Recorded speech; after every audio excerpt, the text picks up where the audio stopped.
दोस्तों, आज हम शिवलिंग के बारे में चर्चा करेंगे। शिवलिंग क्या होता है, इसकी पूजा क्यों की जाती है, भगवान शिव जी से क्या संबंध है, किन वेदों में किन स्थान पर शिवलिंग का उल्लेख है।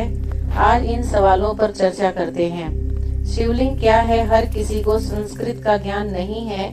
आइए इसका अर्थ जानें और भ्रम से बचें। इसका अर्थ संस्कृत में चिन्ह या प्रतीक होता है। शिवलिंग का अर्थ हुआ शिव जी का प्रतीक। शिवलिंग का गलत अर्थ दरअसल भाषा के रूपांतरण और भ्रमित लोगों द्वारा पुरातन धर्म ग्रंथों को नष्ट किए जाने तथा अंग्रेजों द्वारा इसकी व्याख्या से उत्पन्न हुआ है। ब्रह्मांड में दो ही चीजें हैं, ऊर्जा और पदार्थ। हमारा शरीर पदार्थ से निर्मित है और आत्मा ऊर्जा है। इसी प्रकार शिव पदार्थ और शक्ति ऊर्जा का प्रतीक कर शिवलिंग कहलाते हैं। शिवलिंग भगवान शिव जी और देवी शक्ति पार्वती का आदि अनादि एकल रूप है तथा पुरुष और प्रकृति की समानता का प्रतीक है। अर्थात इस संसार में न केवल पुरुष का और न केवल प्रकृति स्त्री का वर्चस्व है, बल्कि दोनों का समान है। शिवलिंग के संदर्भ में स्कंद पुराण में आकाश को भी लिंग स्वरूप माना गया है। शिवलिंग वातावरण सहित घूमती हुई पृथ्वी तथा समस्त अनंत ब्रह्मांड की दूरी है। शिवलिंग का अर्थ अनंत भी है, जिसका मतलब है इसका कोई अंत नहीं है, न ही प्रारंभ है। वायु पुराण के अनुसार प्रलय काल में प्रत्येक महायुग के पश्चात समस्त संसार इसी शिवलिंग में मिल जाता है और फिर संसार इसी शिवलिंग से सृजन होता है। इसलिए विश्व की संपूर्ण ऊर्जा का प्रतीक शिवलिंग को माना गया है। लिंग शिव का ही निराकार रूप है। मूर्ति रूप में शिव की भगवान शंकर के रूप में पूजा होती है। शिवलिंग का इतिहास कई हजार वर्षों पुराना है। आदिकाल से शिव के लिंग की पूजा प्रचलित है।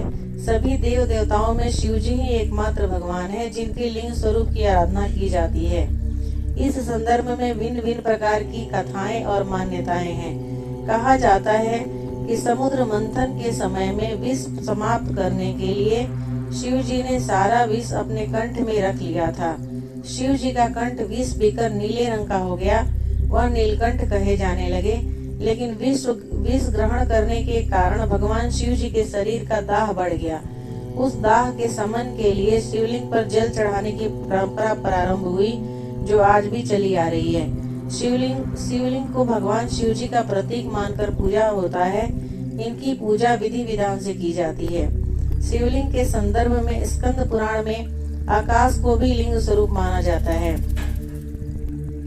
लिंग महापुराण के अनुसार एक बार भगवान ब्रह्मा और विष्णु जी के बीच श्रेष्ठता का विवाद हो गया।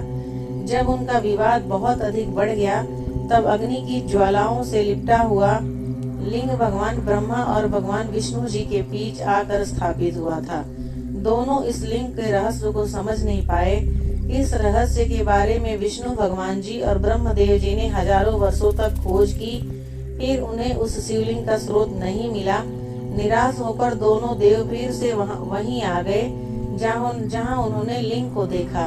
वहां आने पर उन्होंने ओम की ध्वनि सुनाई दी, जिसको सुनकर उन्हें अनुभव हुआ कि यह कोई शक्ति है और उस ओम के स्वर की आराधना करने लगे।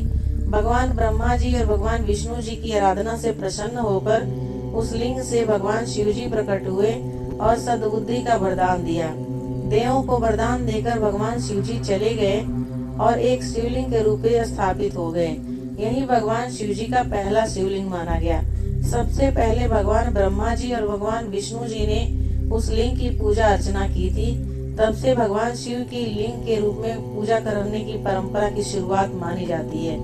तो दोस्तों, ये शिव जी की शिवलिंग की जानकारी आपको कैसी लगी, मुझे कमेंट करके जरूर बताइएगा। कुछ लोग शिव जी के बारे में काफी कुछ गलत धारणा फैला रखे हैं, इसलिए मुझे लगा कि जो हमारे वेदों और पुराणों की कहानी है शिवलिंग के बारे में, वो आप तक पहुंचना चाहिए। ये सूचना सिर्फ मान्यताओं और जानकारियों पर आधारित है, जो मैंने आप तक पहुंचाने की कोशिश की है। अगर आपको मेरी दी हुई जानकारी अच्छी लगी और आप चाहते हैं कि ऐसे ही वीडियो और जानकारी मैं आप तक पहुंचाती रहूं, तो please subscribe my channel. Thank you.